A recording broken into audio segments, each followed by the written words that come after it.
Greetings, everyone.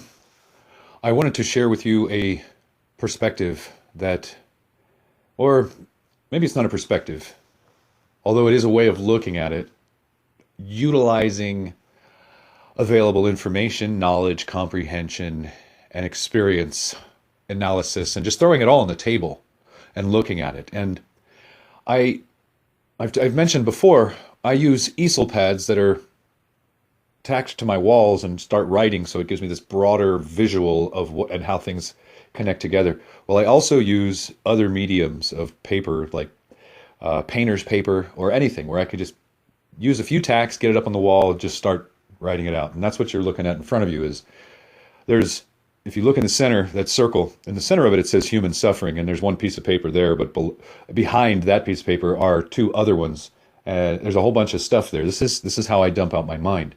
I have spent a lot of time in contemplation lately in the area of human suffering. Just trying to understand it, because for me it has been at the root of my human experience. I have known suffering for most of my life. This isn't boo-hoo. I'm just saying, based off of all the variables involved, for better or for worse, the vast majority of what I've known in this life has been suffering of some kind, for a myriad of reasons. And I'm not in and putting that out there to be in judgment of it. That's just a causal factor in my, pardon me, in my desire to spend my time in analysis of what this human suffering thing is. Another reason that's motivated me to spend a little time contemplating this is some experiences I've had with ayahuasca relevant to beings feeding off of our negative energy, as well as some books that I've read, the Apocrypha, that gives a second side, another side of the story, and it alludes to us being designed to be fed on. And that feeding is energy-based. And then there's other traces and things that allude to the similar thing, the same theory, in like, there's the Black Book by Chris Hyatt. I've gotten this from more than one source, is what my point is, that there was part of the design in humans was energy beings, electrical beings, and all of these variables that make us really easily manipulatable, and that I've spoke of these in other videos, and that make it really easy for us to be squeezed. I see an underlying theme, and in some circles it's even accepted, some religious circles, relevant to sufferance, human suffering, and the fact that in the perversion that religion essentially is, they've convinced their flock of sheep that human suffering is a noble thing, and that it's good to suffer, and that it's just like, you got to be kidding me. It is just the most disempowering thing. So what I did was I wrote down the core of my experience in life, and then that, human suffering, more or less. And just started writing down lots of things, ideas, concepts, theories, analysis, findings type of thing, as to what these contributing factors are of human suffering. And I would say that it is everywhere, and that most things in this world are designed to induce or invoke some degree of suffering in us. That what put us here by design intended for us to suffer, because the energy that comes out of us to such a large degree on the whole is negative energy. So I'm going to take you on a little journey, and it's not going to be to just espouse lots of negative perspective. It's literally sharing with you my findings, and all of these findings and what analysis I have put into this all points to being causal factors to this human suffering thing. And try not to trivialize it in your head. Oh, you think you figured out the reason for human suffering? Just follow me on this. There's a lot to this equation. There's a lot more to this equation than you might think when you think about it on a surface level. So, human suffering. What is at the root of human suffering? If we listen to what the spiritual yogis, monks, and gurus say, desire is the root of all suffering. Desire is at the core of the human experience, though. So that's a paradox in and of itself, or seemingly a paradox, that we're going to design and create and breathe life into a race of intelligent, sentient beings that part of the equation of their human experience will be that desire is at the root of their suffering that they will know. Yet, we're going to make them beings that at their core of what drives them, this soul, this energy of sort that drives this being, that compels this being, the core of that will be desire itself. Desire is at the root of all suffering, so let's place that as the seed in the being. So, desire begets everything that we do, from relieving ourselves and base level bodily functions to anything that's higher level. A desire to experience, a desire to learn, a desire to grow, a desire for procreation, a desire for connection, a desire for experience. Experience. That's what consciousness wants to do, is experience. Now, think about how this, real quick side note, think of how this construct is so designed to limit our experience, control it, regulate it, and it's just, wow.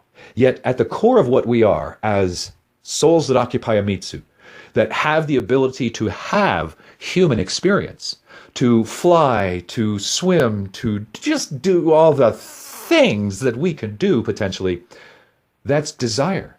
And it's amazing how much human effort puts into putting the kibosh on our ability to experience those experiences, because it's all been based on money and all that other stuff. And then we're conditioned to believe that if we don't have or make lots of money, that we're shit and that we're not worthy of experiencing it. And then society has it set up so that you can't experience it unless you have this money thing. And it's like, wait a minute, the very core of the human is desire, which lends itself to wanting to experience. And then they put this mechanism to control what you can and will experience.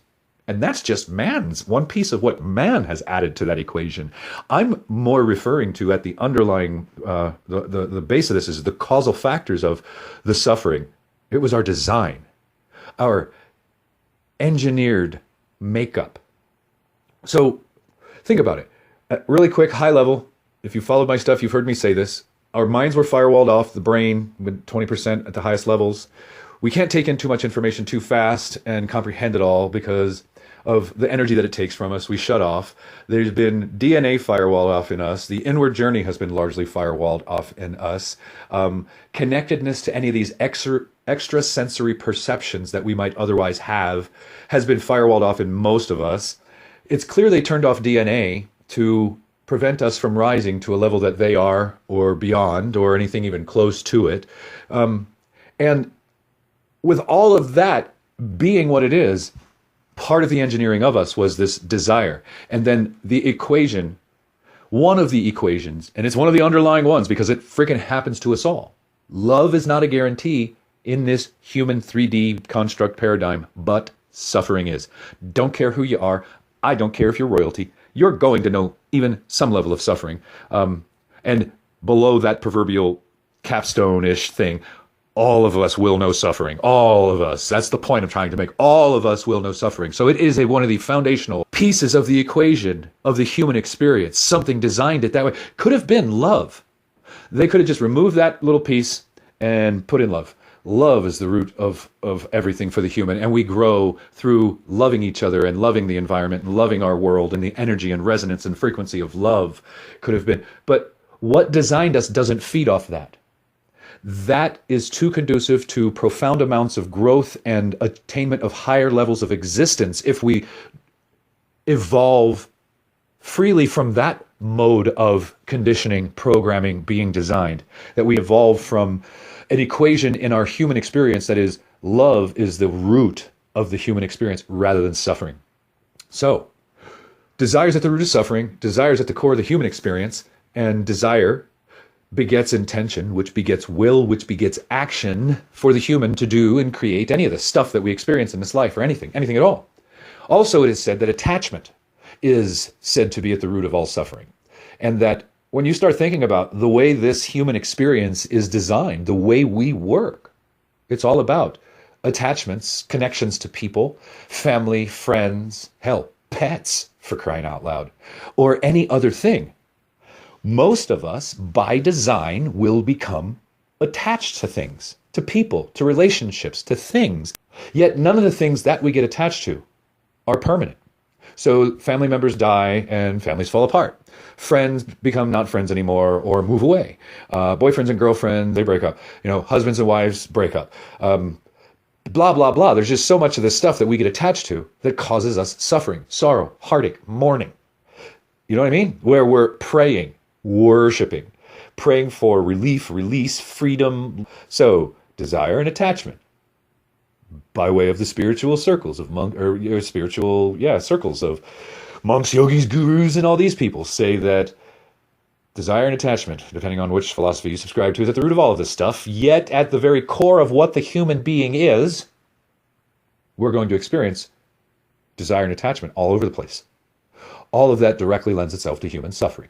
So the yogis, monks, gurus, and people like that say, release desire, release attachment, or let go of your thoughts, release your thoughts, free yourself from your mind, let your thoughts just go by. Disconnect from most of the core aspects of your humanness and core aspects of your human experience, which are desire, attachment, maybe love, thought, and experience. Do you see what I'm saying? There's absolute conflict in the way that we were designed and what we are going to innately and inherently do, or at least it would seem that way to me. Yet, when you look at the spiritual yogis, monks, gurus, etc., etc., etc., say it again, etc., etc., all these spiritual people, I've been using a lot of etc., etc. in a few videos, and I caught that, and I'm like, well, I'm just hoping most people get what I'm saying, so I don't have to go on these longer tirades of including everything that I assume most people will understand what I'm referring to. So anyway, I don't want to digress too much. I just find it bizarre that there seems to be even paradox in that. That the people that most of us on the planet will consider to be like the spiritual level people, monks, Buddhist monks, yogis, gurus in India and Tibet and all these other places, the people that have been at this stuff, studying the inner workings of the mind, the human experience, or whatever it is they claim to be mastering. Desire, release it. Attachment, release it. Let go of your thought. I'm like, wait a minute. We were born to be intelligent, critically thinking beings, and we're not designed with any innate knowledge of how to disconnect thought, how to turn off the mind. Or what would we be as a species without desire? And maybe on some levels, the attachment is necessary as well. If it's not necessary, it's damn sure an obvious and integral part of the human makeup, the bonding and the psychology behind it, the energy behind it, et cetera, et cetera. There's just so much of what I consider to be a conflict of the base programming of the human being versus the base programming of the construct we're put in, if that makes sense. The base programming of the human experience versus what the spiritual yogis and gurus will tell us, and that is, quiet your mind. It's like, I'm a thinking being. Everything that I experience comes from, for the most part, thought. It can take years to figure out how to slow down your mind because, we're designed to be thinking beings. Yet somehow there's advancement as a being of intellect and sentience and all that other stuff in disconnecting yourself from this piece of yourself that you were designed to do. I've heard so much in the way of negative connotations to, we've got ourselves here because we're all trapped in our heads and we're not in our hearts. I don't know who is putting this shit forward or why people believe this stuff. Because somebody who appears to be spiritual to them said something that kind of sounds good, and they just latch onto it. And, oh boy, never mind. I don't want to digress on that too much. But I hope people see what I'm talking about, that there's these fundamental conflicts or paradoxes, but not good paradoxes at all, in the foundational aspects of what created, or of our design versus some foundational aspects of the design of the human experience, the equations that make all these things up. That doesn't make a whole lot of sense to me. Now, because we are psychological beings, we are so easily manipulated or affected by negative things. Let's say it's not manipulation, it's just being affected by some negative shit that went on in or around me. We can either be manipulated in ways that are very unhealthy, that totally screw us up, or we can be traumatized, or we can be, let me just run down a few things at a high level, just subject matters that we can all agree are part of the human experience, have been part of the human experience, and absolutely lend themselves to deep amounts of suffering. And There's a reason for this that I'm pointing all this out. So we have abuse that we see on varying levels of children, of people who are weak, of people that are at a disadvantage. Abuse is taking place on levels physical, psychological, mental. I guess that's psychological. Massive amounts of traumas that people experience from abuses or from other negative things that have taken place around or near them. So abuses, traumas, slavery, and all of the abuse and trauma that's associated to that. Human beings on lots of levels and throughout the course of time have experienced neglect and all these things. We also, religions and all this other crap has gotten into sacrifices, and then that is inflicting lots of traumas. All of this affects the human mind, the human psychology, and ultimately human behavior. This is huge because that type of stuff, these things that seem so predominant in the human experience, abuse, trauma, slavery, neglect, and sacrifice. And why I say sacrifice is because these secret societies, these people at the top, these people who are into this negative, evil shit have been killing people and sacrificing them for a very long time. It's part of what lends itself to human suffering. The agony, the suffering, the fear of those experiences that people would go through, it contributes to human suffering on a lot of levels, and they've been doing it for a very long time. So in the design, in the engineering, in the architecture of us, there are these equations that all point to human suffering, all lend themselves to easily pointing and guiding the human to an experience of suffering. We're born ignorant, and because we're born ignorant, we're easily manipulatable by people who are not, or by beings who are not ignorant, that actually possess knowledge and then want to use that knowledge over you. So we're born ignorant, then we're easily manipulatable. Another reason why we're easily manipulatable is that we are emotional beings that are born ignorant. Therefore, if we are lied to, manipulated in unsavory ways, there's just born ignorant, easily manipulatable emotional beings, or emotional beings that are born ignorant that are easily manipulatable, however you want to look at it. And on top of that equation being there, we don't have much in the way of little to no instinct about how to defend this stuff, how to defend our minds, how to defend our beings so that we can grow into healthy beings.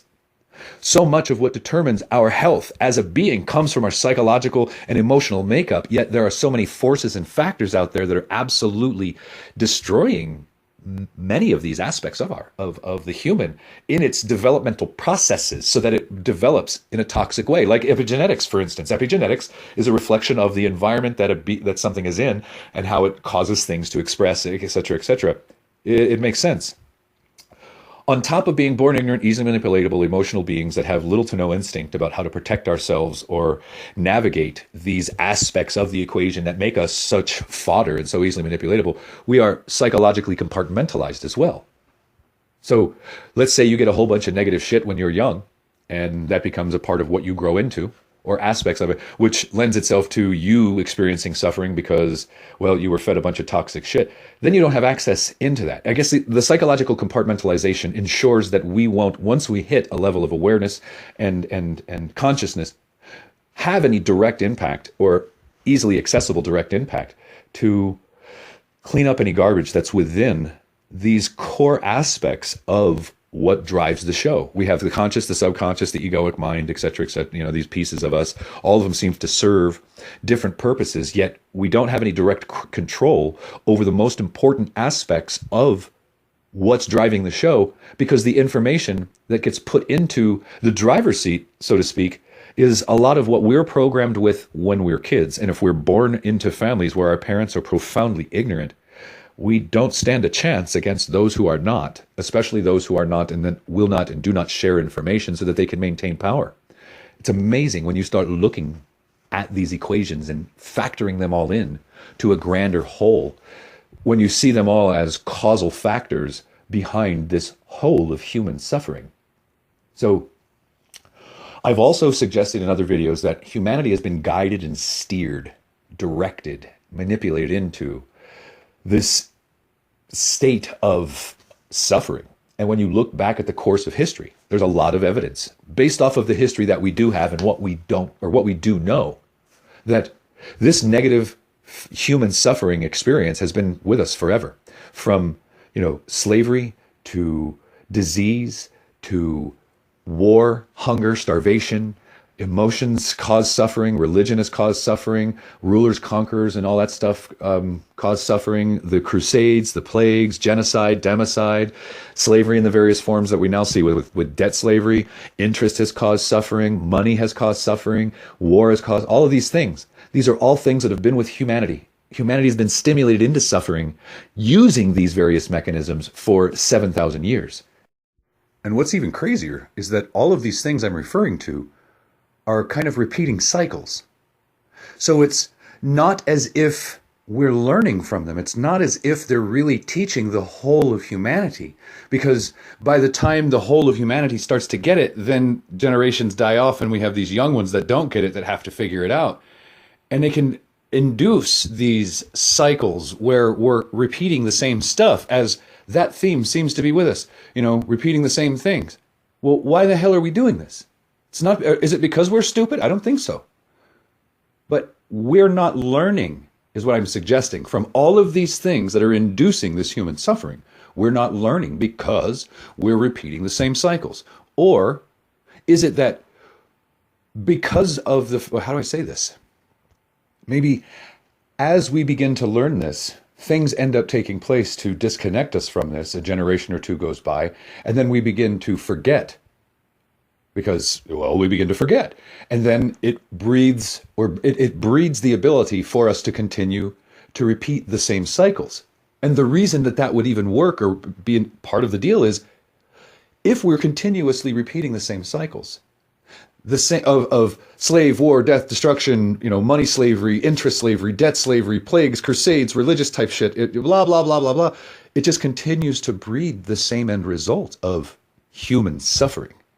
That is the underlying thing in all of this that I'm explaining, is that there are so many of these variables, these factors that appear to be contained within these equations that make up the human being or the human experience, that all lead to and have an ultimate outcome that has suffering tied to it, as a part of it, rooted in it, any of these things. It's just like, you really, really, really got to be kidding me. And some of these mechanisms may have come from out of this world, like diseases and plagues and things of that nature, in an effort to thin the herd or to induce a lot of suffering because everybody around you is dying. Therefore, those people who see those dying around them are going to get down on their knees and worship, and they're going to be suffering from the loss of their loved ones.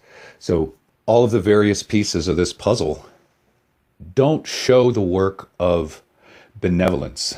They really don't.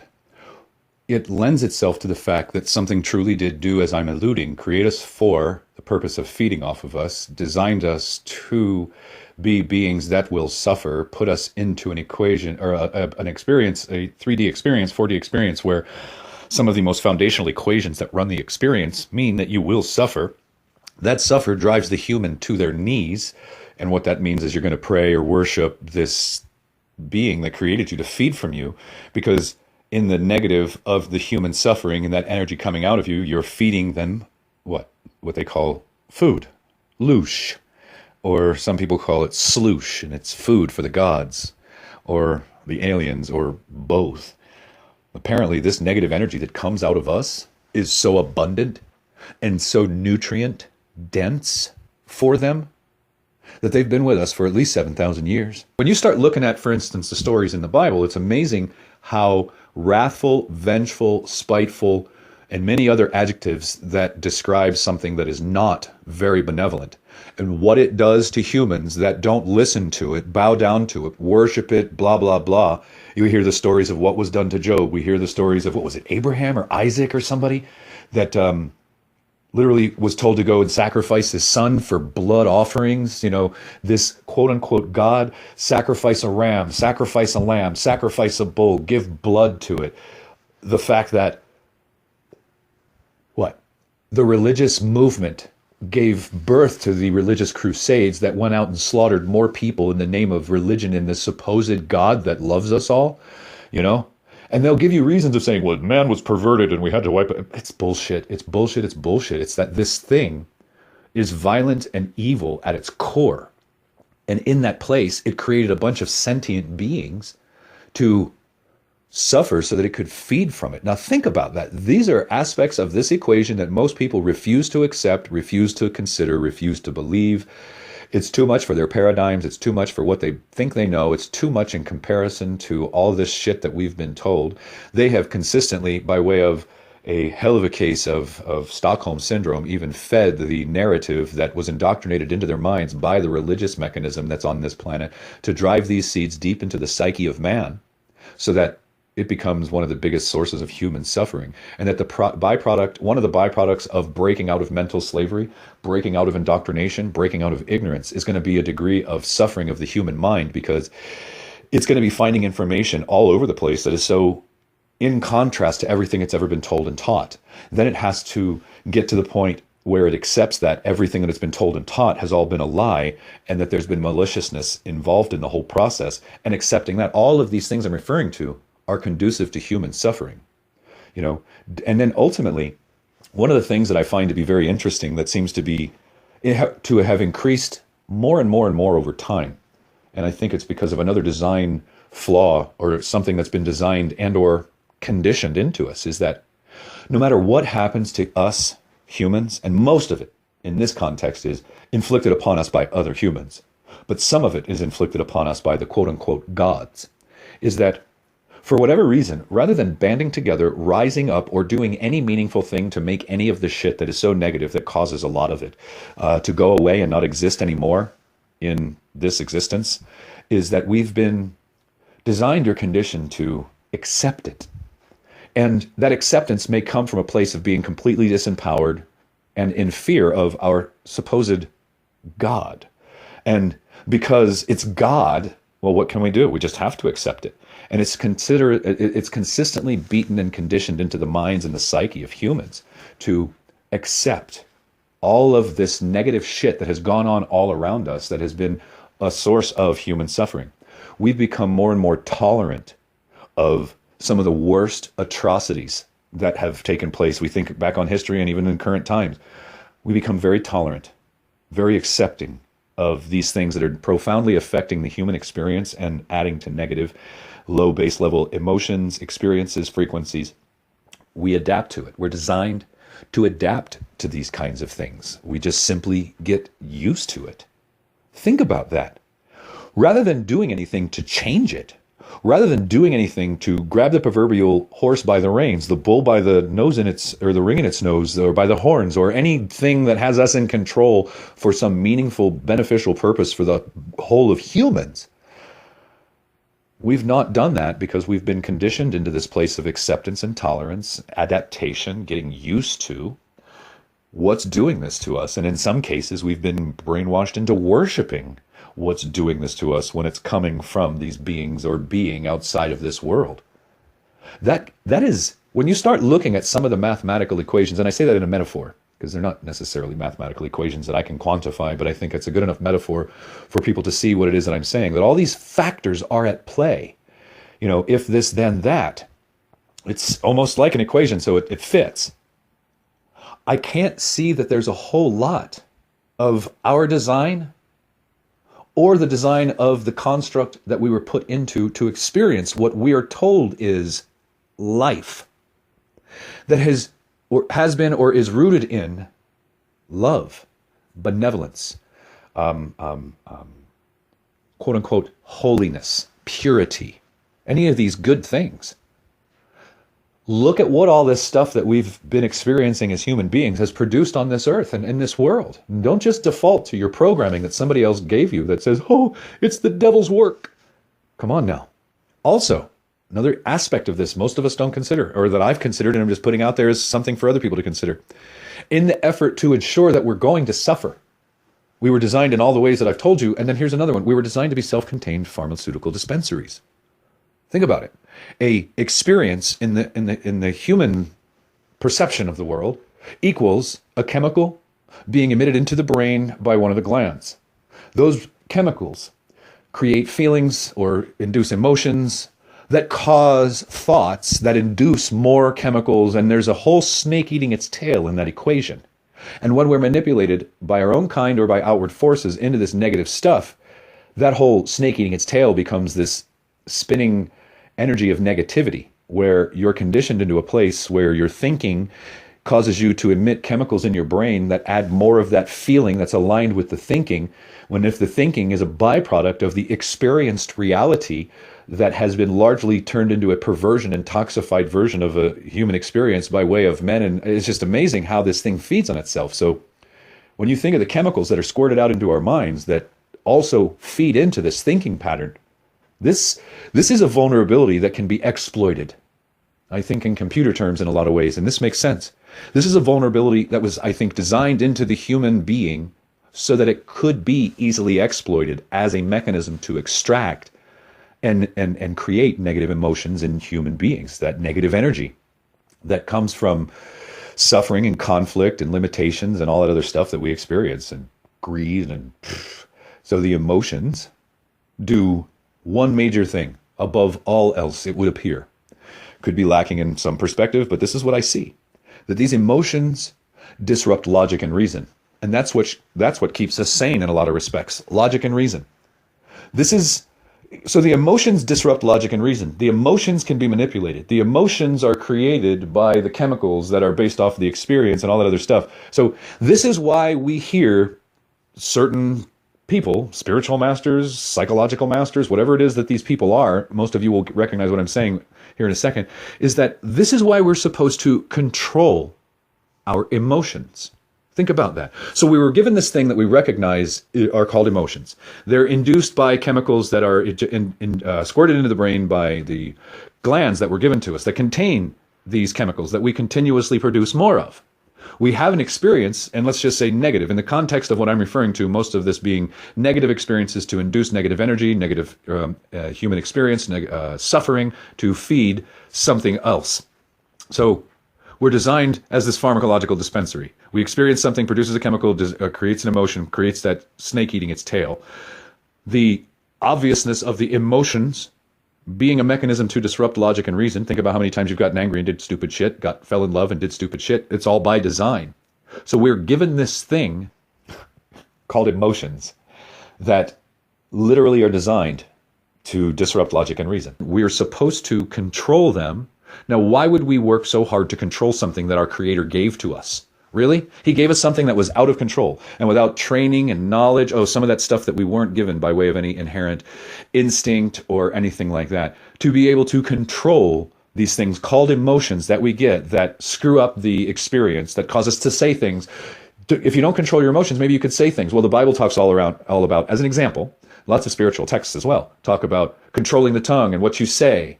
Well, what causes people to not control their tongue or say shit they wouldn't otherwise say? Emotions get involved, anger, whatever it might be. This equation, it was all designed that way. It's one of the sources, I think it's one of the biggest things that causes us to be manipulated is our emotions. It makes us vulnerable. Emotions can make us weak.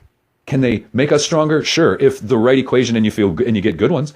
But that's not what we see to such a large degree. I'm talking about the whole of humanity, the whole of the collective experience, the whole of the suffering that we see in the stories and what we know about human history, the whole of how most things that people who have gotten to any level of maturation and awareness will begin to see are part of this bigger equation that feeds negative, or that induces negativity into the paradigm, into the system, or the mental processes, the human experience, all of it designed to induce more suffering. All of this generally causes us to emit this negative energy. Part of a flaw in the design, well, an inherent flaw. Maybe they don't consider it to be a flaw. Maybe it's absolute perfection for what it is their outcome and ultimate goal was. But in comparison to what I consider to be a well-built, well-balanced, sentient being that has some purpose beyond being a source of food, and that the only reason it was given sentience and awareness and what it has is so that I could see the nature of its suffering and its cage and what's being done to it, to just add to the degree of suffering that it is experiencing and that it knows. So it's the very act of giving it sentience causes it to feed on itself, meaning the energy suffering feeds it on itself. Because, it's amazing. So when you look at it, we were designed to be limited beings that have firewalled brains, minds, DNA, inward journeys firewalled off. We are designed in a way that makes it so that we can easily be stimulated and manipulated. We suffer from this thing for thousands of years now called money.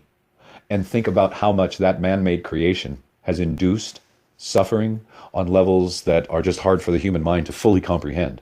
And all the various ways and the web of cause and effect that money has had in suffering in human experience, and the perversions that it's caused to manifest in the minds of humans with regards to greed and all that other stuff. Money has induced as much or more suffering on this planet than religion and all that other stuff. And it's funny how some of that's even motivated by money. A lot of the killing and death, destruction, and wars that we see is in the conquest for money. And it's amazing. All of this alluding to human suffering. All of these things that I'm referring to have their core tenet, their core purpose in being being injected into our experience and being created and being part of the equation of the human experience to induce human suffering. We were put into this construct where all of these things that I'm referring to seem to be like rules of the game, and if we're unaware of the rules about how we work, or unaware of how to control the things that make us up, emotions and blah, blah, or the mind, whatever it may be that we need to control, it's like these are rules of this game that we're thrust into without any knowledge, awareness, that we accepted it, that we signed some contract, soul contract, or any of this shit that we agreed to. There are rules to the game that are hidden, basically. We're not taught about these rules. We're not given any innate knowledge or instinct of these rules. We're not given any knowledge of any of this stuff by default to give us half a chance of not suffering. It's like you've got all these faculties, but you're a blank slate. And because you have no base knowledge, because you have nothing, the process of you figuring out is damn sure going to be a lot of suffering, and you'll learn through the suffering. That's another one of the bizarre paradoxes of this equation of the human experience as we know it. All this suffering that I'm talking about and pointing to all these various aspects of the human experience that have been with us from the beginning, it would seem, are so conducive to human suffering that I think ultimately feeds what designed us, and it's all purpose built for it to feed itself. And as much as I can, lambast what they did, why they did it, and all that, there is one little thing. You can't argue this. I don't think anybody can argue this. Like it or lump it, there is growth and learning that can come from suffering. To a large degree, for many people, those things don't come from suffering. What comes from suffering is more anger, more jadedness, more a snake eating its tail that makes people angry and jaded and, depressed and all these other things. And that is what happens to a lot of people. Some people can break out of it. Some people can, as you break out of it, you could turn around and look at it and say, wow, I learned a lot from it. But I think that's more of a side effect, that there can be learning from it, that there certainly is learning in it for the right people, but not everybody that experience it are going to learn from it. So it's not a definitive, it's not a etched in stone rule. Yet we're told that the suffering is designed to teach the human and the soul's journey, and all this ridiculous, sounds good, feels good, tickle your butt with cotton balls, kind of foofy stuff that we're told doesn't make sense, doesn't fit. I think it's what we're told. It's what we're given when we're at a lesser level of knowledge, awareness, consciousness. We don't have a broader sense of perception when these concepts are given to us. We may be young and stupid and ignorant, and just not knowing, or we may be just naive and a little older and in a process of searching and seeking. And simply because somebody sounds like they know what they're talking about, maybe there's somebody that, wears beads around their neck and wears, robes or something. Well, they must know what they're talking about. And I think a lot of what floats around in a lot of these spiritual circles would be likened to something like conventional wisdom. And there's a lot of aspects of conventional wisdom that totally disempower us, and you really can't trace the roots of it. And you got to wonder where the hell the conventional wisdom comes from, because a lot of it just doesn't have any place in a society full of critically thinking people. Well, that same scenario seems to have manifested itself in a lot of these spiritual communities, where we tell ourselves things that just seem, when you really start looking behind the veil or behind the curtain of the proverbial topic and seeing what's behind it, it's so absurd. They sound good.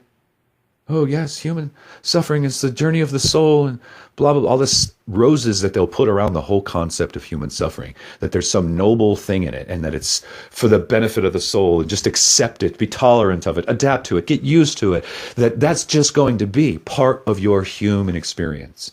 And in that, your soul is going to grow. This part of you that you're really not aware of, you're told you have it. You're told you have it. But whether or not any of what we're experiencing in this 3D, 4D experience, is that really doing anything for our soul? Or is our soul thrust in here because something else that's smarter than us or more knowledgeable than us trapped our souls and keeps putting us through this recycling process? And in doing so, it feeds off the negative energy through this recycling process, this self-sustaining source of energetic food. I tell you, people, it fits. It fits, it fits, it fits. And not in the way that O.J. Simpson's glove fit. This fits really well. It makes more sense to me at 46 years old in contemplation of all the stuff that I know we're all told. I mean, I got my fair share of religious indoctrination as well. Reading the Bible, being preached to, going to church, Catholic boarding school for a time. I'm walked the Christian walk, for better or for worse, for 18 years or something. I'm not ignorant to this stuff. So I've taken all of the shit that we're told. I've taken all of the stuff that we're told.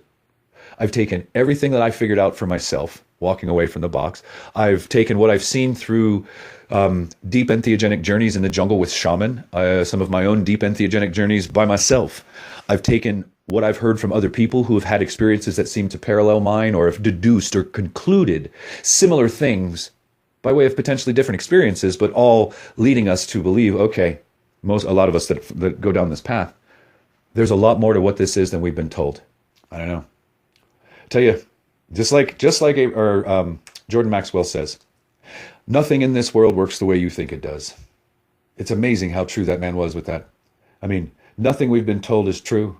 Most of our perceptions aren't rooted in reality. Something has really saw to it to absolutely pervert human perception, pervert the human mind, pervert the human experience. And if they didn't intend to do this, it was designed this way. And it just took us waking up and stepping into consciousness to begin to identify it as such. I wonder if the stories of the Tower of Babylon or Tower of Babel are true. Why would we start getting out? I mean, if this God was so loving and benevolent and all this other stuff, why would we have tried to reach the heavens? Why would we have tried to get out? Why would we have tried to do something that's so enraged, quote unquote, the gods, where they came down here and knocked it all down, destroyed everything, obfuscated our language? When you start looking at that, what stories we do have about the quote unquote gods and what impact they have had on us negatively to set us back, to pit us against each other, to continue to add to the suffering equation. This is crazy. And I will leave you with this. I can only conclude that it would take somebody who's experienced predominantly a life of suffering to be able to flesh out this stuff, to analyze this stuff, to be willing to look underneath the rug of a lot of these things, because at the core of their experience has been suffering, and they've gotten to a point where they're like, what the hell is this all about? This is a lot to absorb. This is a lot to take in. A lot of this will defy most of what we've been told in regards to who and what we are. A lot of people probably won't accept it. A lot of people will be like, well, that's one way of looking at it, and choose not to really consider it. There's all kinds of variations in what could happen, but this is the truth as I see it. This is a piece of the truth, a piece of the equation. I don't know how big yet. I don't know how big it is, but I would love for somebody, I mean, I've had the picture up, not that you can read it all, but this is how I do it. I literally start writing it all down. And this piece of paper I got here is about 8 feet wide. From left to right, there's a lot of information there, a lot of concepts, theories, things that are all tying in that point to that central circle of human suffering. It points to the fact that something put a lot of work into this. It points to the fact that there's a lot of thought that went into this experience, because look at all these equations I'm able to find that directly relate to human suffering. But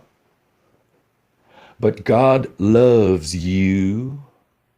Get on your knees, because this God, who's all-seeing, all-knowing, all-wise, omnipotent, all-loving, all-forgiving, all these things that we're told it is, it's so, what do you call it, hung up on itself, that it needs you to get on your knees and worship it.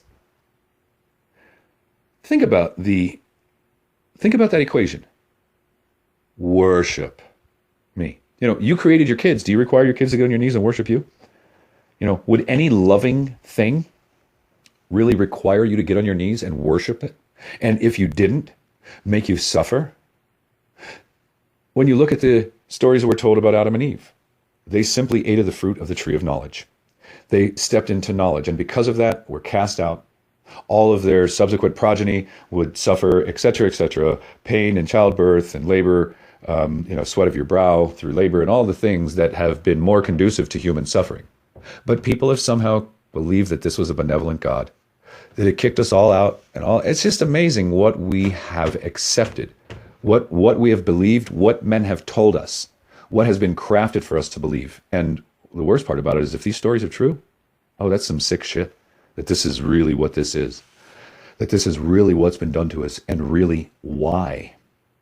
Because here's the thing, let's say this is all a parasite. Let's say this has all been done to us by a race of beings outside of what this benevolent God created. Let's say we're all, as a species, we've been victimized because of whatever. Where is this benevolent force to come and help us ignorant little pink lab mice of the universe that would, assist something that the grander cosmic community was watching to grow and all that other stuff? Where is any good thing out there that has intervened in some way? I mean, certainly we hear the theories and concepts of free will, right? But it seems quite evident, self-evident, that a lot of our free will is manipulated, that things outside of this world can intervene and manipulate us. So free will may not necessarily be everything we think it is. It's amazing. There's just a lot of pieces of this equation that I think not enough people actually contemplate and think about, that all point to a lot of not so friendly, not so nice, not so happy, not so loving, not so benevolent, not so love and light, not so rainbows and fairy dust stuff. But we've gotten used to it. A lot of people just stop thinking about it because it's just the way it is. Anyway, that's my story and I'm sticking to it. Take it easy, people. I hope I have been able to at least induce you to contemplate things that you have not before.